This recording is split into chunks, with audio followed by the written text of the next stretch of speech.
Marcus Sterling stood in the marble foyer of Sterling Industries, the empire his father built, watching through floor-to-ceiling windows as his wife Elalina and her frail mother trudged through the blizzard, their silhouettes disappearing into the swirling snow he'd just forced them into.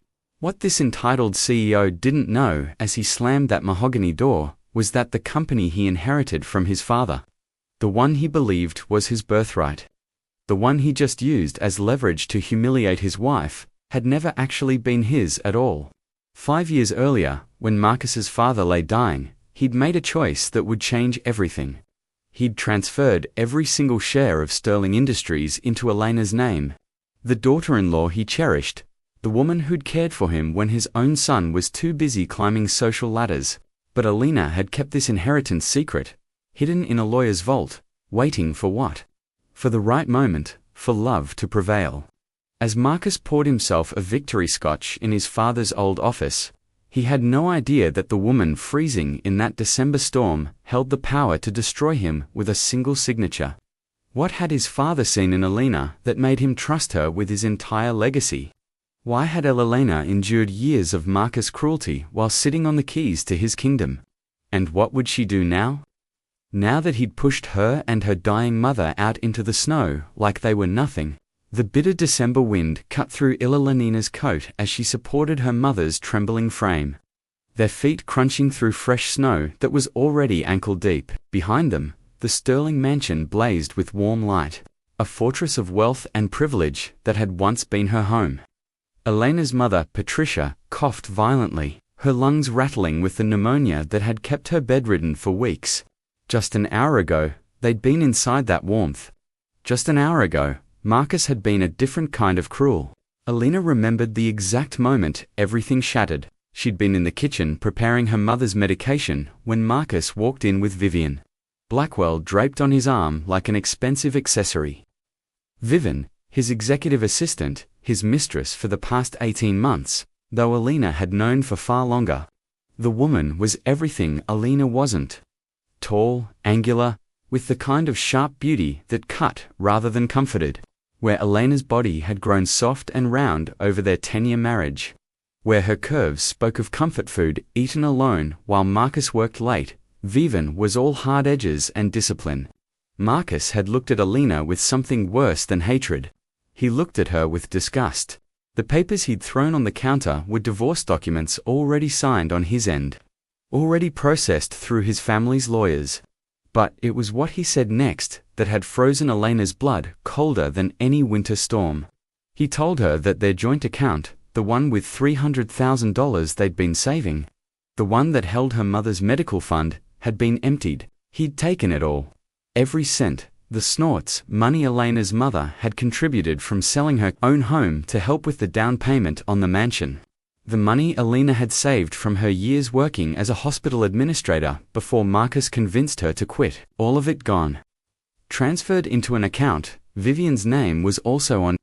Then Vivian had stepped forward, her Louboutin heels clicking on the marble floor like gunshots. And she'd done something that would haunt Elena forever. She'd spat directly in Elena's face, the saliva sliding down Elena's cheek as Marcus laughed. Actually laughed. That laugh echoed in Elena's mind now as she guided her mother toward the street, looking for her old car that Marcus had probably had towed by now. That laugh was the sound of 10 years dissolving, of promises made in a small chapel where Marcus's father had cried tears of joy, of nights when Elalina had believed love could survive anything. She'd been wrong. Marcus had never loved her. His father had tried to warn her in those final days when Elena had sat by the old man's bedside, reading to him, helping him eat, being the daughter he'd always wanted. Thomas Sterling had been more of a father to Elena than her own had ever been. Her biological father had abandoned Patricia when Elalina was 7, leaving them in a two-bedroom apartment in Newark with nothing but debt and broken promises. Thomas had seen something in Elalina when Marcus first brought her home. Clears throat something good and pure that his son had been attracted to before success and ambition had poisoned him. In those final weeks of his life, Thomas had made arrangements. He'd called his personal attorney, Gregory Hutchkins, to his bedside. Elena had been there thinking nothing of it, assuming the old man was simply updating his will. She'd stepped out to give them privacy, but Thomas had called her back in. What he told her that day had seemed impossible. A fever dream from a dying man who loved her too much. Thomas Sterling was transferring complete ownership of Sterling Industries to Alina. Not to Marcus, to her. Every share, every asset, every subsidiary company, the entire empire worth $800 million. Alina had refused at first, her hands shaking as she tried to push the papers away. This was Marcus' inheritance, his birthright, the company his father had built from nothing. But Thomas had gripped her hand with surprising strength for a man so close to death, his eyes fierce and clear. He told her that Marcus had become someone he didn't recognize, someone who valued money over people, power over principle. Thomas had seen the way his son treated Alina, the dismissive comments, the way Marcus would mock her weight at family dinners, the way he'd started coming home smelling of perfume that wasn't hers. Thomas had hired a private investigator and knew about Vivon. He knew his son was planning to leave Alina. Eventually, once he had his hands on the company, Thomas's condition for the transfer was simple but painful. Alina had to keep it secret, even from Marcus. She had to sign documents that placed everything in an irrevocable trust with Gregory as the executor until Thomas passed. Then, and only then, would the company truly become hers. Thomas wanted to see if Marcus would do the right thing, if he'd honor his marriage, if he'd care for Alina without the incentive of inheritance hanging over him. It was a test Marcus didn't know he was taking, and he'd failed spectacularly. Now, 5 years after Thomas's death, 5 years of Alina watching Marcus run a company he thought was his, 5 years of keeping this devastating secret while her husband grew more distant and cruel. The truth was sitting in Gregory Hutchinson's office like a loaded gun. Alina's mother stumbled, her knees buckling as another coughing fit seized her. Alina caught her, feeling how light Patricia had become, how the cancer treatment had stolen her strength. They needed to get inside, somewhere warm. Alina pulled out her phone with numb fingers and dialed the only number she knew would answer. Gregory picked up on the first ring, his voice urgent because he'd been expecting this call for months now. Watching Marcus' behavior deteriorate, waiting for Alina to finally say, enough. When Alina told him what had happened, where they were, Gregory's response was immediate. He'd send a car, he'd arrange a hotel suite, and tomorrow they'd arrange something else entirely. The black Mercedes arrived within 15 minutes, sent by Gregory from his personal service. The driver helped Alina get Patricia into the warm interior, wrapping them both in blankets he kept in the trunk. Alina watched through the rear window as the Sterling mansion grew smaller, disappearing into the snow and darkness. She'd lived there for 8 years, had tried to make it a home, had filled it with fresh flowers every week, and cooked meals that Marcus rarely came home to eat. She'd gained 60 pounds in that house. Each pound a layer of protection against the loneliness. Each midnight snack a substitute for the affection her husband no longer provided. Vivian had started at Sterling Industries 3 years ago, hired by Marcus personally after meeting her at some corporate function. Alina remembered the day Marcus brought Vivian home for dinner, introducing her as his new executive assistant, the woman who'd helped take the company to the next level. Alina had cooked her grandmother's recipe for chicken parmesan, had set the table with their wedding. China had tried to be welcoming. Vivian had barely touched the food, making comments about carbs and calories, her eyes sweeping over Elena's body with barely concealed contempt. That was when Marcus had started the jokes. Little comments about Elena's portions, about how she'd let herself go, about how she used to care about her appearance. Vivian would laugh, a tinkling sound like breaking glass, and Marcus would bask in her attention. Alina had tried everything to save the marriage. She joined a gym, lasted 3 weeks before the humiliation of being the largest person in every class became too much. She tried diets, counted calories until the numbers haunted her dreams. Lost 20 pounds only to gain back 30 when Marcus still didn't notice, still didn't care. She'd suggested counseling, and Marcus had looked at her like she'd proposed something obscene. The affair had started about 18 months ago, though Marcus thought Alina didn't know. She'd found the hotel receipts, the charges for lingerie that never appeared in her drawer, The text messages he didn't bother hiding well enough. Alina had confronted him once. Exactly once. And Marcus had turned it around on her. He'd said if she took better care of herself, if she was more ambitious, more interesting, more like the women in his professional circle, he wouldn't need to look elsewhere. He'd made his infidelity her fault, and some broken part of Alina had believed him. But Patricia hadn't. When Alina finally told her mother about the affair, Patricia had wanted to go to Gregory immediately to reveal the truth about the company. To destroy Marcus the way he was destroying her daughter, Elena had stopped her. Some part of Alina still loved the man Marcus had been. The law student who'd volunteered at the hospital where Alina worked, who'd brought her coffee during her double shifts, who told her she was beautiful exactly as she was. That Marcus had died somewhere along the way, replaced by this stranger who valued appearances over substance, who'd rather have Vivon's sharp beauty on his arm than Elena's soft comfort. The hotel Gregory arranged was the Peton, the kind of place Alina and Marcus had stayed at on their honeymoon. Back when he traced the curves of her body with reverence instead of revision, the suite had 2 bedrooms, a living area, and a view of the city that sparkled despite the snow. Patricia was asleep within minutes of the doctor Gregory had sent, examining her and adjusting her medications. Alina stood at the window watching the city below and thought about revenge. She'd never been a vengeful person. Her whole life had been about caring for others, about making people comfortable, about smoothing over conflicts and finding peaceful solutions. Even now, with divorce papers in her purse and the taste of Vivian's spit still a memory on her cheek, part of Alina just wanted to disappear, to take her mother somewhere quiet and let Marcus have his victory. But then she thought about Thomas Sterling, about the faith he'd placed in her, about the responsibility he'd given her.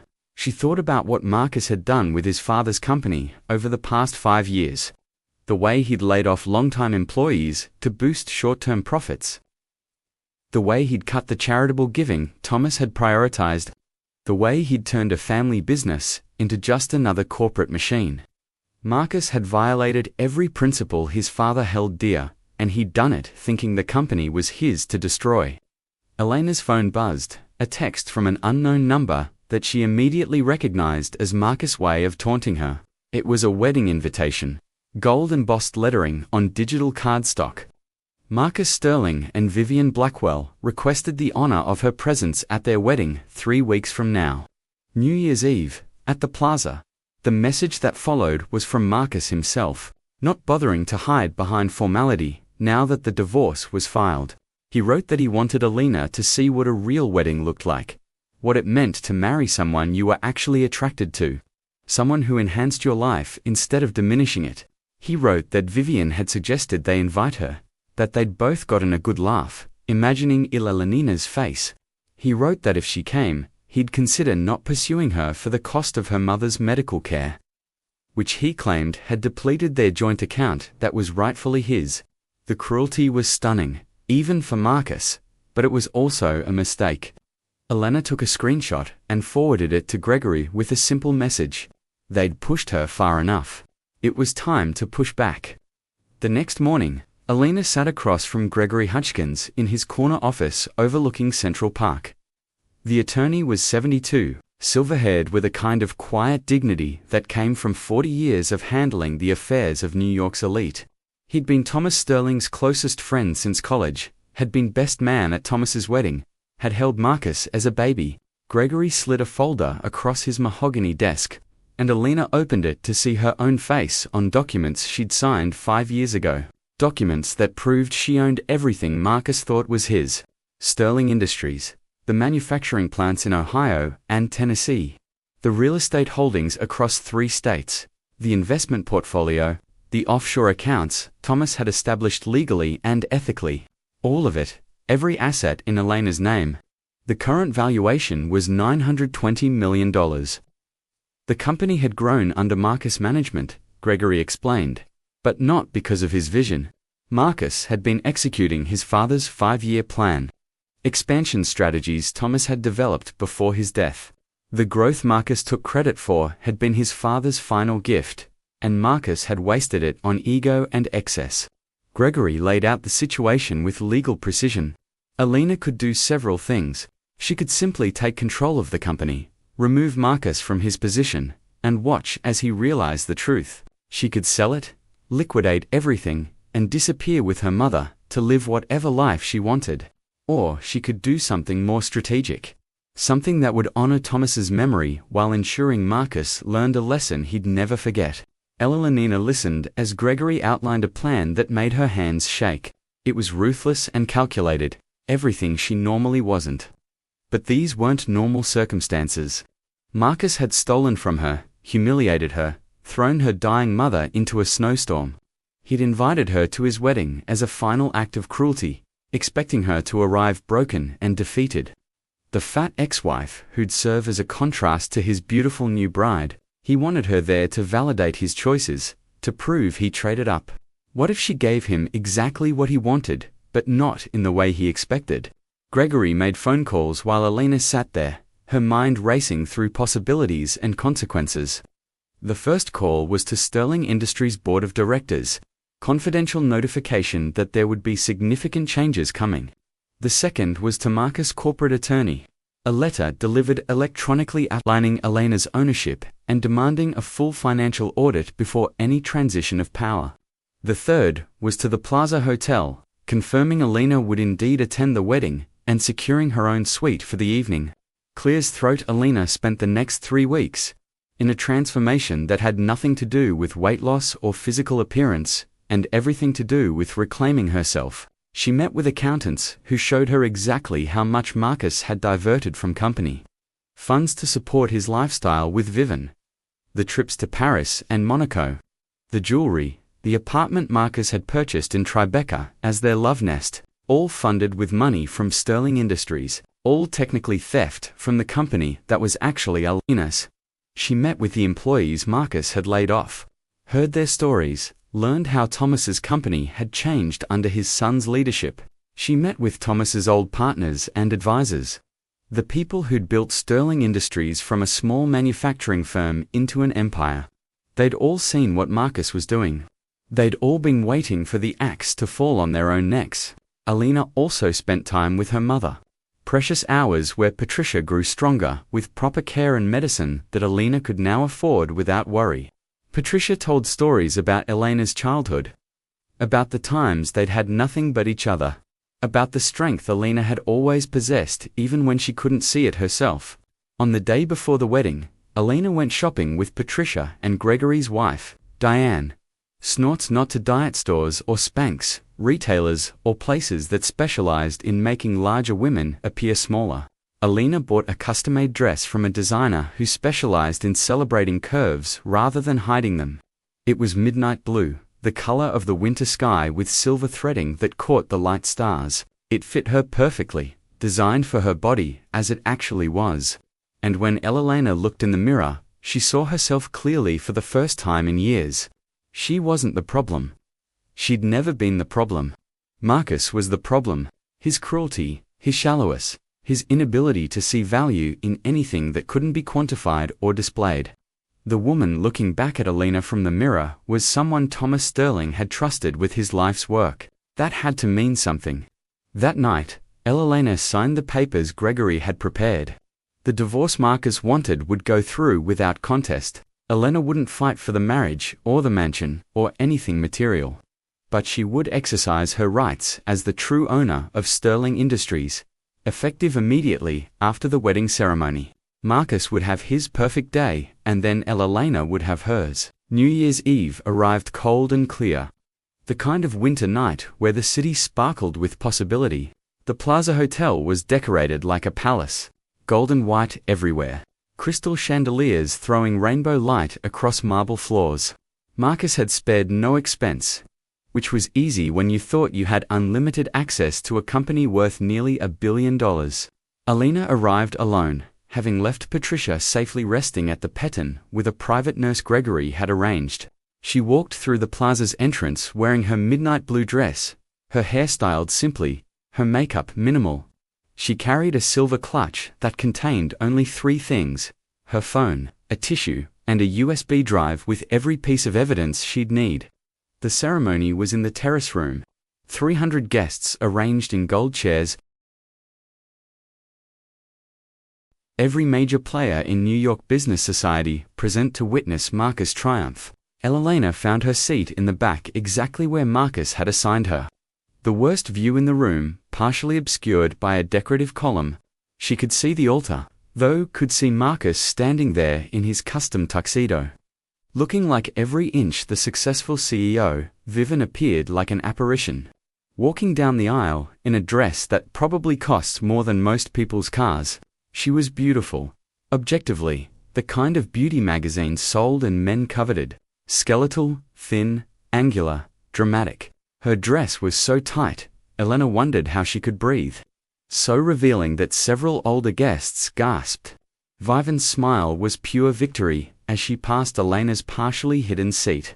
She'd won. She'd taken another woman's husband, her money, her life. She was marrying wealth and power and prestige. Elena watched the ceremony with strange detachment. Listening to vows Marcus had once spoken to her, watching him slide a ring onto Vivian's finger that looked suspiciously similar to the one Elena had returned via Gregory's office. The officiant pronounced them husband and wife. Marcus kissed Vivian with theatrical passion, dipping her back like a movie scene. The crowd applauded. Music swelled, and Elena stood up. She didn't do anything dramatic. Didn't shout or make a scene. She simply stood and began walking toward the exit, planning to slip away before the reception. But Marcus saw her. He'd been scanning the crowd for her reaction, wanting to see her pain. When their eyes met across the glittering room, his face split into a grin of such cruelty that several people near him looked uncomfortable. He grabbed a microphone from the bandleader, his voice booming across the terrace room. He called Elena's name, told everyone to look at his ex-wife, the woman he'd traded in for an upgrade. He made jokes about the differences between Vivian's body and Elena's. Jokes that landed with uncomfortable laughter from guests who didn't know where to look. Vivian laughed openly, her hand on Marcus's arm, her eyes alight with malicious joy. Marcus went further. He thanked Elena for attending, for being big enough to celebrate his happiness. The pun was intentional, and the laughter it generated was uglier now. He said that some people were meant to be alone, that Elena should use this as motivation to better herself. To maybe find someone who'd settle for what she'd become. The clear-throat cruelty escalated. Marcus told the story of the night he'd made Elena leave, embellishing it, making himself sound justified and reasonable. He talked about the joint account, spinning it as money he'd earned that Elena had been leeching from. He painted himself as the victim who'd finally escaped a loveless marriage to a woman who'd let herself go. Elena let him talk. She stood there centered in the aisle, 300 pairs of eyes on her. And she let Marcus reveal exactly who he was to everyone who mattered in his professional world. When he finally finished his monologue, breathing hard from laughter and champagne, he looked at Elena expectantly, waiting for her to cry or run or give him the satisfaction of her pain. Instead, Elena smiled. It wasn't a big smile. Wasn't theatrical, just a small knowing curve of her lips. Then she turned to leave for real. But she didn't make it to the door before Gregory Hutchkins entered the terrace room, followed by 6 other people. 2 were the co-chairs of Sterling Industries' board of directors. 2 were federal investigators Gregory had been liaising with regarding Marcus' financial improprieties. 2 were security personnel who worked directly for the plaza. The room fell silent as Gregory walked to the front, his face grave. He approached the microphone Marcus still held, and Marcus's confusion was evident. Gregory took the microphone with the authority of someone who'd been pulling strings in New York for 40 years. He apologized for the interruption, but said there was urgent business that couldn't wait. Then Gregory explained in clear and devastating detail that Marcus Sterling was not the owner of Sterling Industries. He never had been. The company had been transferred to Elena Sterling 5 years ago by Thomas Sterling himself. A transfer that was legal, binding, and irrevocable. Every asset Marcus thought was his actually belonged to the woman he just humiliated in front of New York's elite. The terrace room erupted into chaos. Voices overlapping, guests standing and craning to see better. Marcus' face went through a spectrum of emotions so quickly it was almost cartoonish. confusion, clears throat, disbelief, anger, panic, and finally, a kind of grey understanding that drained the color from his face. Vivian's reaction was sharper. Immediate. She grabbed Marcus' arm, her perfectly manicured nails digging into his tuxedo sleeve, demanding to know what was happening, insisting this had to be a mistake. But Gregory wasn't finished. He explained how Thomas Sterling had watched his son's character deteriorate in the years before his death, had seen Marcus' treatment of Alina, had known about the early signs of Marcus's affair. Thomas had made a choice to protect his company and the people who depended on it by placing it in the hands of someone he trusted. His daughter-in-law. Marcus found his voice finally, shouting that this was impossible, that his father would never do that Alina was lying. But Gregory had documentation displayed now on the large screens that had been set up for the wedding video. Articles of transfer, Thomas Sterling's signature, Elena's signature, dates showing this had happened 5 years ago, months before Thomas's death. Marcus had been running a company he thought was his, but that had actually belonged to his wife the entire time. The board members Gregory had brought stepped forward now, confirming that they'd been notified of Elena's ownership 5 years ago, sworn to secrecy by Thomas himself until the time came for the truth to emerge. They'd watched Marcus carefully, documented everything, waiting for the day Alina chose to claim what was hers. That day was today. Gregory continued with the precision of a surgeon making careful cuts. He detailed Marcus' financial improprieties, the company money used for personal expenses, the funds diverted to purchase the Tribeca apartment for Viv, the trips in jewelry and lifestyle, all funded by Sterling Industries, because the company belonged to Alina, and because Marcus had never disclosed his personal use of these funds. Every expenditure was technically embezzlement. The federal investigators stepped forward, introducing themselves, explaining they'd been building a case based on the evidence Elena had provided through Gregory. Marcus was looking at serious charges, potential prison time, absolute financial ruin. But that wasn't the worst part. Gregory explained that Alina, as the owner of Sterling Industries, had made several decisions effective immediately. Marcus was terminated from his position, security escorted from the premises, all access revoked. His company credit cards were cancelled. His company car was being repossessed. The corporate apartment he'd been living in with Vivon was no longer available. Every benefit Marcus had enjoyed was gone in an instant. Vivon's face had gone pale, her angular beauty taking on a skeletal quality as the reality sank in. She'd married a man she thought was worth hundreds of millions of dollars. Instead, she'd married a man who was not only broke, but criminally liable for embezzlement. The prenuptial agreement Vivian had insisted on, the one that protected her assets in case of divorce, was suddenly irrelevant because Marcus had no assets to claim. Elenina watched this unfold from her position in the aisle, feeling nothing like the triumph she'd expected. Instead, there was just a hollow sadness for the waste of it all. For the man Marcus could have been if he'd held on to the values his father tried to instill. Gregory yielded the microphone to one of the board members, who announced that Sterling Industries would be undergoing immediate restructuring under Elena's direct leadership.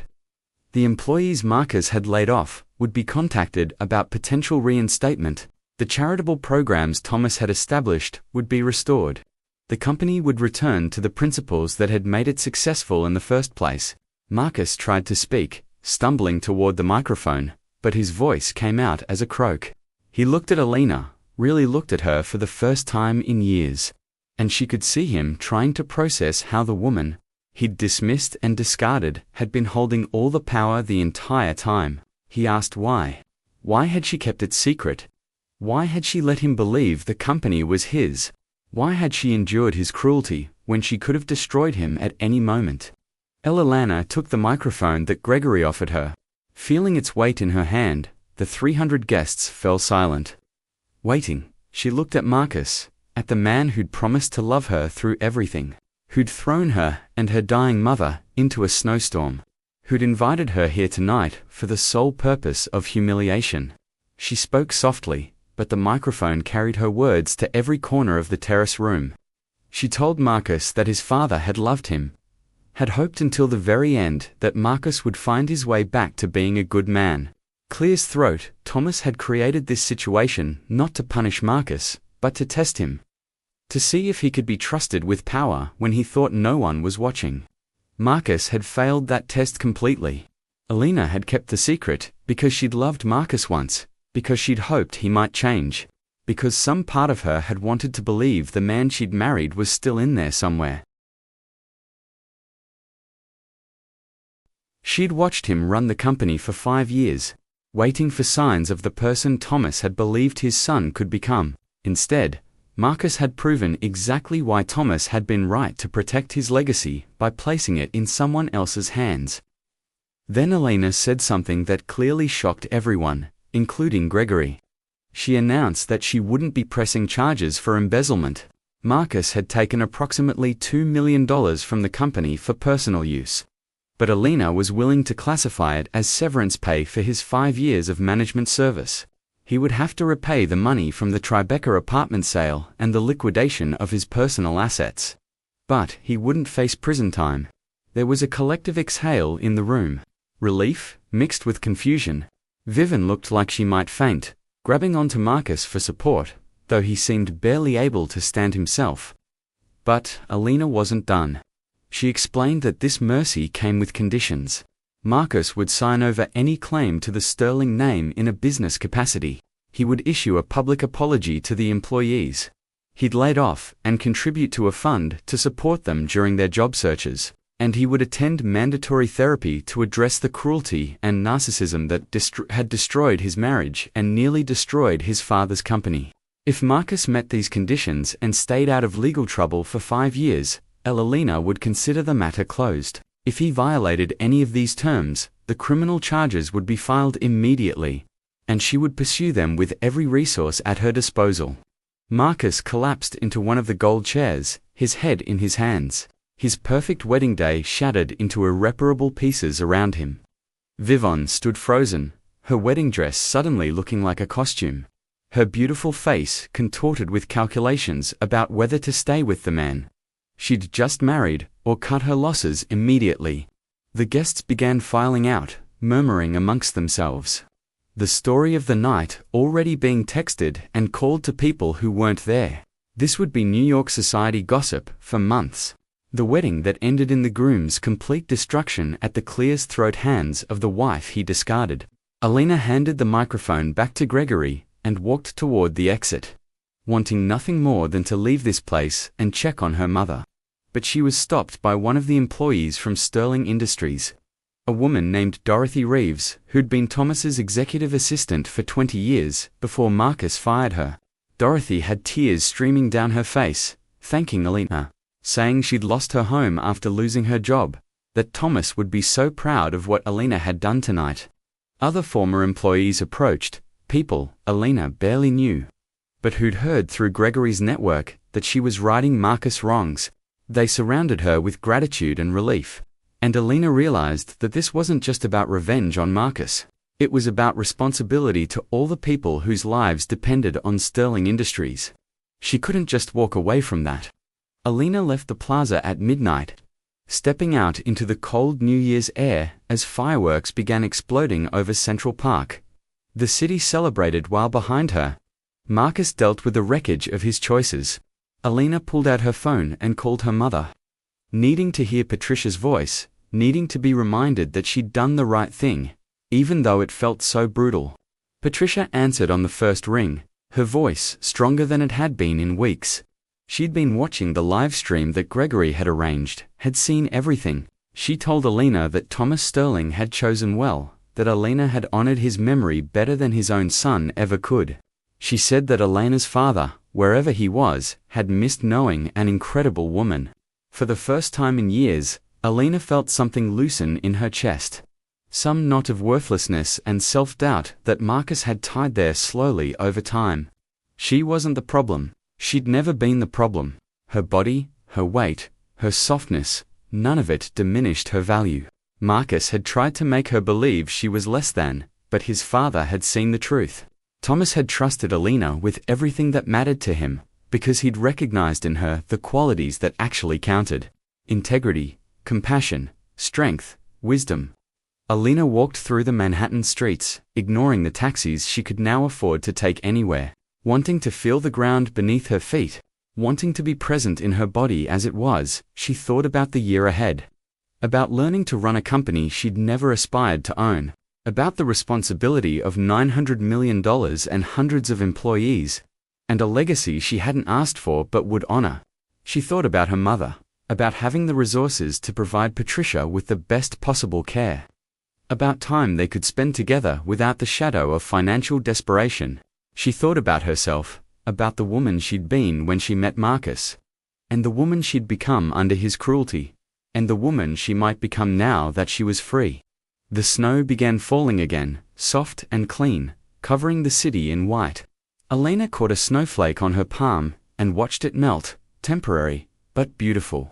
She thought about Marcus and Vivian back at the plaza, dealing with the disaster of their wedding night, and she felt something unexpected, not quite pity, but a kind of sad understanding that they'd created their own prison, that the values they chased had led them to this moment of spectacular failure. Vivian had married Marcus for his money and status, and now had neither. Marcus had sacrificed everything real for the appearance of success, and now had nothing but appearance. They deserved each other in the cruelest sense. Alina's phone buzzed with a text from Gregory. The board wanted to meet tomorrow to discuss transition plans. The media was calling for comment. The business world wanted to know Alina's vision for Sterling Industries. It was overwhelming, the weight of it all. But Alina had carried heavy things before. She'd carried her mother's hopes when they had nothing. She'd carried Marcus' cruelty for years. She'd carried the secret of Thomas's trust, even when revealing it might have saved her from pain. She could carry this. Tomorrow, she would be Alina Sterling, CEO of Sterling Industries, a woman thrust into power she'd never saw it. But tonight, she was just Alina, walking through the snow, feeling the cold air on her face, alive and free, and finally able to breathe. The transition happened faster than anyone expected, though Gregory had been planning it for weeks. Once Alina made her decision, by January 2nd, Alina was sitting in her father-in-law's old office. The one Marcus had redecorated in blacks and chromes, making it look like a tech startup instead of a manufacturing company with 70 years of history.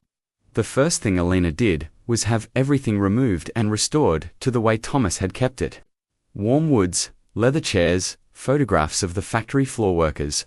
Reminders that Sterling Industries was about people, not just profits. The board meeting that first week was tense but productive. The members who'd served under Thomas welcomed Alina warmly, relieved to have leadership that understood the company's original mission. The newer members Marcus had appointed were skeptical, their questions barely hiding their doubt that this soft-spoken woman who'd been a housewife for 8 years could possibly run a complex corporation. Alina let them question, let them test, and then she began speaking about the company's operations, with a detail that shocked them.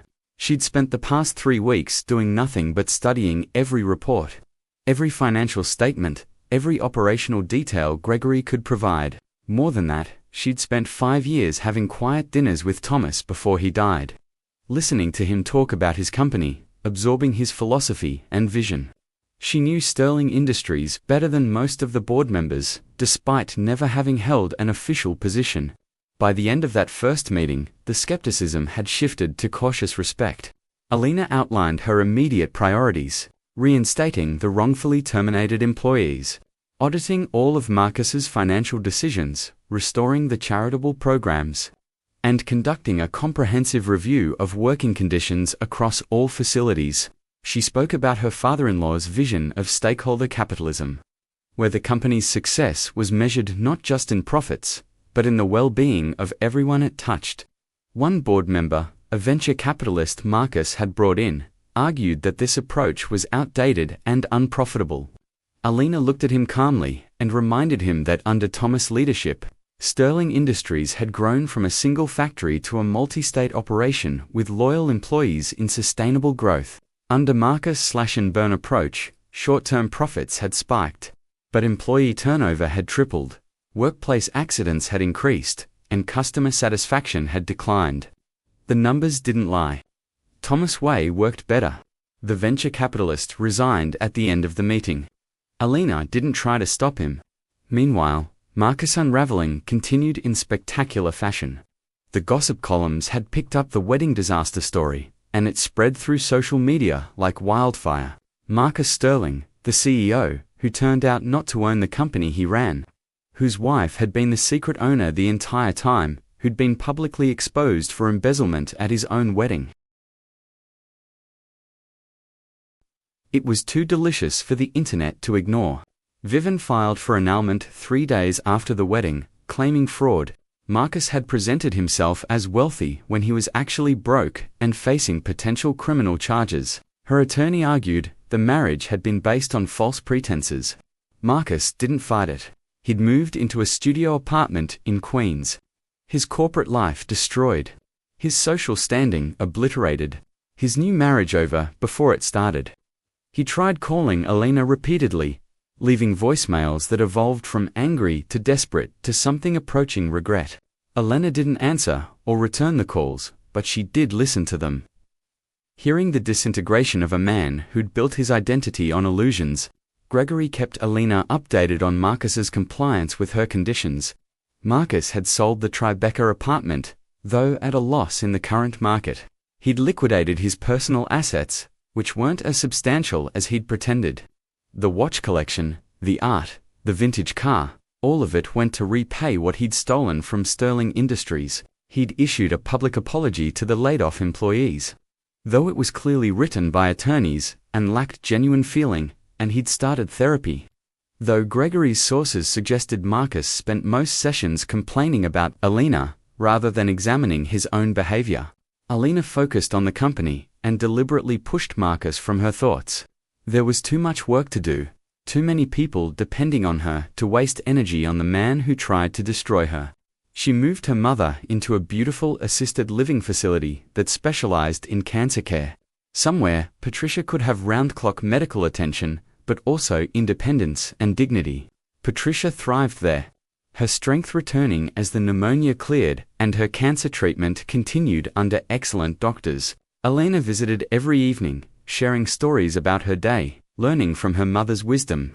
Patricia had survived poverty, abandonment, and single motherhood. She knew about resilience in ways Alina was only beginning to understand.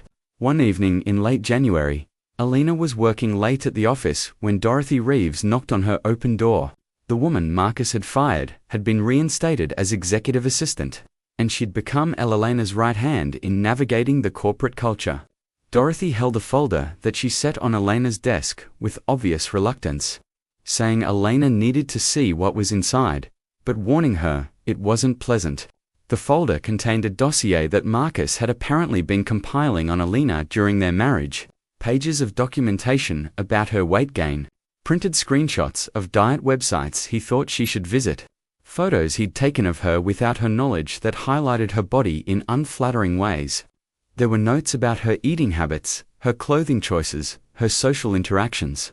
It was a catalogue of cruelty, evidence of how much mental energy Marcus had devoted to finding Alina inadequate. There were also drafts of the divorce papers dated from 2 years ago, showing Marcus had been planning this for much longer than Alina realized. He'd been methodical in his destruction of their marriage, calculating in his cruelty. But the most devastating item in the folder was a letter Marcus had written but never sent, addressed to his father during Thomas's final illness. In it, Marcus complained about being forced to stay married to Alina to secure his inheritance, about how his father's affection for her was forcing Marcus to maintain a charade. He wrote about Vivian, Claire's throat, about how she was everything a successful man deserved, about his plans to divorce Alina the moment Thomas died, and the company was securely his. Reading it, Alina understood finally that Thomas must have seen this letter, or one like it, must have known exactly how shallow his son had become. That's what had prompted the transfer of the company. Thomas hadn't been testing Marcus. He'd been protecting Alina and his legacy from someone he knew would betray both. Alina put the folder in her desk drawer, not sure what to feel about it. Anger seemed insufficient. Sadness seemed too generous. Mostly, she felt a kind of tired relief that she'd escaped.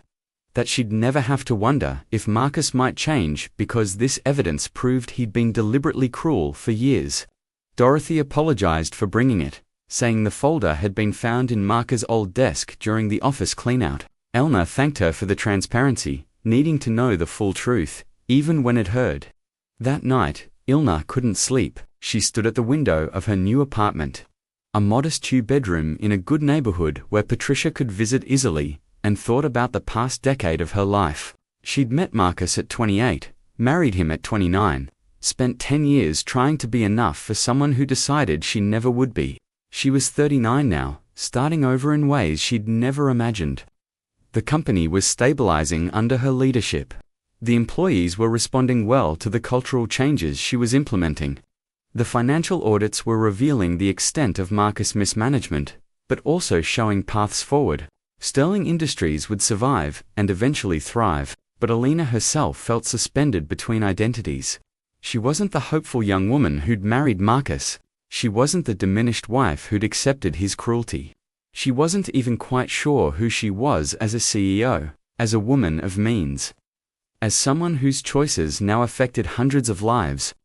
Her phone rang, an unknown number, at 2 o'clock in the morning. Alina almost didn't answer, but something made her pick up. It was Marcus calling from a phone she didn't recognize. His voice was hollow, defeated, nothing like the confident man who'd run her out of their home. He asked if they could talk, really talk, somewhere private. Elena's first instinct was to refuse, but curiosity won out. She agreed to meet him the next day at a coffee shop in Brooklyn, neutral territory, public enough to be safe, but quiet enough for conversation. When Alina arrived the next afternoon, she barely recognized him. Marcus had lost weight. His expensive suit replaced by jeans and a sweater that looked cheap. The polish that had defined him was gone, revealing someone diminished and lost. They sat across from each other, coffee cooling between them. Clear's throat, and Marcus talked for an hour while Alina mostly listened. He apologized, though the words felt rehearsed. Therapeutic homework rather than genuine remorse. He tried to explain his behavior, talking about the pressure of living up to his father's legacy, the fear of being seen as inadequate, the way Vivian had made him feel powerful and desired in ways Alina supposedly hadn't. Alina stopped him there, her voice calm but firm. She told Marcus he didn't get to make her responsible for his choices, didn't get to blame his cruelty on her body or her personality or her failure to make him feel whatever he thought he should feel. Marcus had destroyed their marriage through his own selfishness and insecurity. That wasn't her burden to carry. Marcus looked like he might cry, a sight Alina had never seen in their 10 years together. He asked if she could ever forgive him. Alina considered the question seriously. Looking at this broken man who'd once been her husband, her partner, the person she'd trusted with her heart, she told Marcus that forgiveness wasn't about him or for him. It was about her own peace, about not carrying anger that would poison her future. She could forgive Marcus for being weak and cruel, for choosing appearance over substance, for wasting what they'd Clear's throat had. But forgiving didn't mean forgetting or reconciling. It meant releasing him from her emotional landscape, letting him become simply someone she used to know.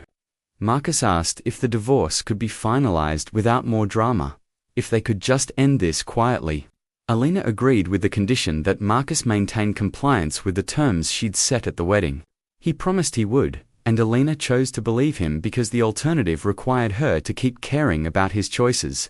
They parted outside the coffee shop, and Alina watched Marcus walk away, his shoulders hunched against the February cold. She felt nothing, which was perhaps the strangest thing of all. The man who'd been the center of her world for a decade was now just a stranger who'd hurt her and was facing the consequences. Alina returned to her office where Dorothy had left a stack of messages. One was from a major business magazine requesting an interview about her unexpected rise to CEO. One was from a non-profit Thomas had supported asking if Alina would continue the company's involvement. One was from the head of manufacturing operations reporting that floor productivity was up 15%. Since the reinstatement of the employee wellness programs Elena had implemented. There was work to do, real work that mattered to real people. Alina set aside thoughts of Marcus and focused on the life she was building from the wreckage of her marriage. By spring, Alina had found her rhythm as CEO of Sterling Industries. The skepticism that had greeted her appointment had largely evaporated as the company's performance improved under her leadership. She'd promoted several women and minorities to executive positions, bringing diversity to a leadership team that had been uniformly white and male under Marcus. She'd instituted profit sharing for floor workers, increased safety protocols, and restored the educational benefits Thomas had established for employees' children. Clear's throat, greater than the company's culture was transforming, returning to the values Thomas had championed. Employee retention improved dramatically. Customer satisfaction surveys showed renewed trust in the Sterling Industries brand. The financial numbers, while not as explosively profitable as Marcus' slash-and-burn approach had produced, showed sustainable growth that could continue for decades. Alina was featured in business magazines not as a curiosity or a revenge story, but as a serious executive with a vision for ethical capitalism. She spoke at conferences about stakeholder value and long-term thinking. She consulted with other companies trying to balance profitability with social responsibility. She became, almost by accident, a voice for a different way of doing business. The divorce from Marcus was finalized in April, a quiet legal proceeding that divided nothing because there was nothing joint to divide. Alina kept the company that had always been hers. Marcus kept his studio apartment, and his therapy appointments, and his diminished life. They never spoke again after that coffee shop meeting. Patricia's health stabilized with the excellent care she was receiving. Her cancer in remission, her pneumonia a distant memory. She moved into Alina's apartment building, independent but close, and they had dinner together several times a week. Patricia met Gregory and Dorothy and the other people, becoming Alina's new social circle, and she watched her daughter bloom into someone confident and strong. One evening in May, Alina attended a charity gala for the non-profit Thomas had supported, a scholarship fund for first-generation college students. She wore a new dress, emerald green, cut to celebrate her curves rather than hide them. She'd stopped weighing herself, stopped counting calories, stopped trying to make her body into something it wasn't. Her weight had stabilized naturally once she'd removed the stress of Marcus' constant judgment. She was healthy, strong, and most importantly, at peace with herself. At the gala, Alina was approached by a man about her age, a professor of engineering who'd grown up on scholarship and now served on the funds board. His name was Daniel Wright, and he was comfortable in his skin in a way Marcus had never been. They talked about education and opportunity and the importance of giving people chances they wouldn't otherwise have. Daniel asked if Alina might be interested in dinner sometime, not as a business contact, but as himself asking her as herself. Alina said yes, feeling something flutter in her chest that she'd forgotten was possible. Hope, maybe possibility. The idea that her life wasn't ending with her marriage, but actually beginning. The dinner date led to another, then another. Daniel was everything Marcus hadn't been. Genuinely kind, interested in Alina's thoughts and opinions, comfortable with silence, appreciative of her body exactly as it was. He'd been married before, divorced for 3 years from a woman who'd wanted different things. He understood loss and rebuilding. He moved slowly, letting Alina set the pace, never pushing for more than she was ready to give. By summer, they were officially together. Though Alina was cautious about introducing him to her professional world, she'd been burned by mixing personal and business, and she was determined not to repeat Marcus' mistakes of bringing romantic partners into Sterling Industries. Daniel respected that, maintaining his own career in life, meeting Alina as an equal rather than an accessory. Marcus, Alina heard through the gossip network, had moved to California, trying to restart his career far from New York's long memory. He'd found work at a mid-sized consulting firm, nothing like Sterling Industries, but enough to survive on. Vivian had married someone else, a hedge fund manager she'd met during her brief marriage to Marcus. Apparently, she'd learned nothing from the experience except to verify financial statements before committing. Alina didn't wish them ill, but she didn't wish them well either. They were simply people who'd passed through her life, leaving damage, but also leaving lessons. The important thing was that they were gone, and Elena was free. In October, on the 5th anniversary of Thomas Sterling's death, Elena held a memorial service at the company's original factory in Pittsburgh. She invited every employee, current and former, and hundreds came to remember the man who'd built something meaningful. Elena spoke about Thomas's values, about his belief that business could be a force for good, about how he'd trusted her to carry those values forward. She talked about her own journey from hospital administrator to unexpected CEO, about the lessons she'd learned about strength and worth and the difference between appearance and substance. After the service, an elderly woman approached Elena, introducing herself as Margaret Chen, one of the first employees Thomas had ever hired 70 years ago when he'd started with a single factory floor. Margaret had tears in her eyes as she told Elena that Thomas would be so proud, that he'd chosen exactly the right person to inherit his legacy. She said Thomas had talked about Elena constantly in his final months, had told Margaret that his daughter-in-law had a good heart and a strong spine, and that combination was rare and precious. Elena cried then, the first tears she'd shed since the night Marcus had pushed her into the snow. They were tears of grief for the father-in-law she'd loved, of relief that she'd honored his trust, of gratitude that she'd survived and come through to the other side. Margaret hugged her tightly, this tiny woman who'd known Thomas longer than anyone, and Elena felt Thomas's presence in that embrace, his approval, his love. That night, Elena stood on the factory floor after everyone had left, looking at the machinery and the workstations and the safety equipment she'd installed. This was real. This was solid. This was worth protecting. She'd been given responsibility for something bigger than herself, and she'd risen to meet it. Her phone buzzed with a text from Daniel asking how the service had gone, saying he was thinking of her. Another text from Patricia saying how proud she was. Another from Dorothy, confirming tomorrow's schedule. Elena was surrounded by people who cared about her, who saw her value, who appreciated her exactly as she was. The woman who'd been pushed into the snow 11 months ago wouldn't recognize the woman Elena had become. The company that had been Marcus' consolation prize for enduring marriage to her had actually been hers all along. The ultimate trust from a man who'd seen her worth when his own son couldn't.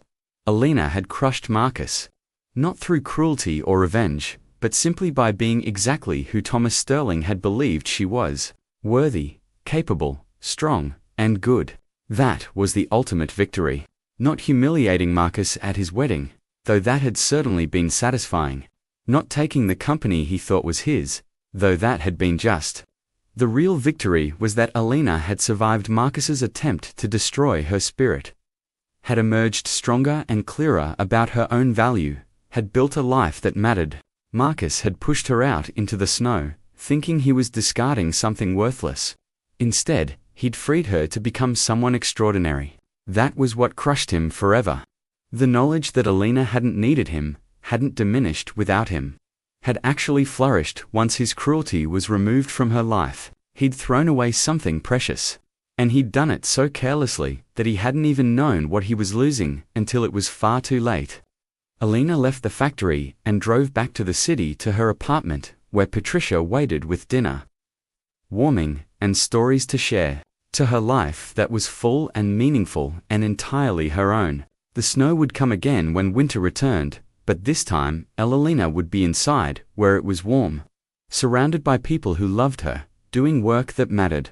She'd survived the storm Marcus had thrown her into, and she'd come back stronger than he could have imagined. That was her revenge, her victory, and her peace.